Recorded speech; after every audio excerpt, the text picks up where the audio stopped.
Allah SWT berfirman dalam surah Az-Zumar ayat yang ke-53, Qul ya ibadiyalladzina asrafu ala anfusihim la taqnatu min rahmatillah innallaha yaghfiru dzunuba jami'a innahu huwal ghafurur rahim.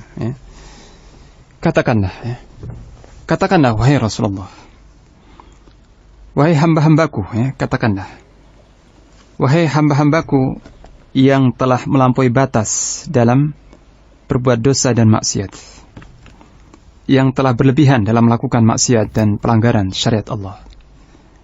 Janganlah kalian berputus asa dari rahmat Allah. Janganlah kalian berputus asa terhadap rahmat Allah yang sangat luas. Sesungguhnya Allah akan mengampuni dosa-dosa itu seluruhnya bagi siapa saja yang memohon ampun dan bertaubat.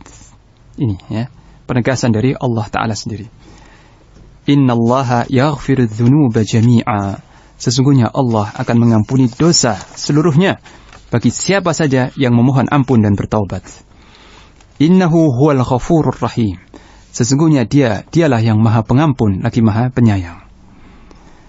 Nah, ayat ini merupakan seruan Allah Ta'ala kepada hamba-hambanya yang telah melampaui batas dalam melanggar syariat Allah, terlibat dalam kemungkaran-kemungkaran, perbuatan keji dan tercelah.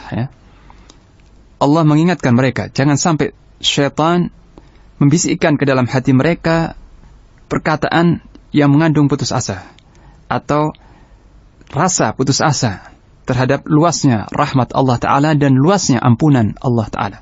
Ini bisikan syaitan yang harus diusir jauh-jauh. Jadi seseorang yang telah terlanjur dalam melakukan perbuatan yang mungkar, yang keji, maka Allah membuka luas-luas pintu ampunan. Allah membuka lebar pintu ampunan dan pintu rahmatnya. Karena sesungguhnya dialah yang maha pengampun, maha luas ampunannya, dan maha luas kasih sayangnya. Kasih sayangnya atau rahmatnya mencakup semua hamba-hambanya.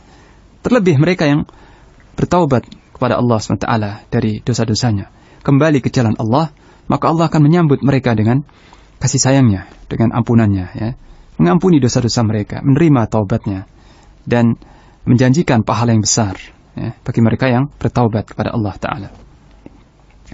Jadi dalam Islam tidak ada istilah patah arang atau putus asa karena banyaknya dosa atau karena telah terlanjur ternoda. Tidak ada istilah putus asa.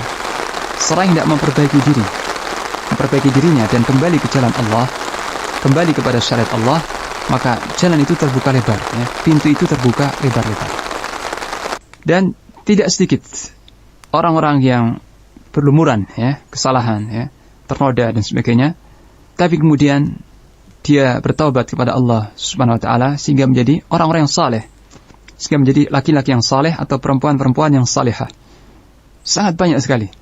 Salah satu contohnya adalah apa yang terjadi di zaman Khalifah Umar radhiyallahu anhu. Ada seorang perempuan yang berbuat zina, seorang perempuan yang karena hawa nafsu dan sebagainya berbuat zina. Setelah itu dia menyesal. Dia menyesali dirinya, menyesali perbuatan itu, dan kembali ke jalan Allah Ta'ala. Kemudian oleh pamannya, jadi ayahnya sudah meninggal, ayahnya perempuan ini sudah meninggal. Oleh pamannya dia dibawa pindah ke Madinah, tadinya di luar Madinah. Oleh pamannya dibawa pindah ke kota Madinah. Di zaman Khalifah Amirul Mukminin Umar ibn Khattab radhiyallahu anhu. Nah, di kota Madinah ini dia ikut dalam halaqah tahfidzul Quran. Perempuan ini ikut dalam halaqah penghafalan Quranul Karim. Sampai dia hafal Al-Quran, sampai dia hafal Al-Quran 30 juz. Dan dia rajin beribadah, rajin melakukan ibadah-ibadah sunnah di samping ibadah yang wajib.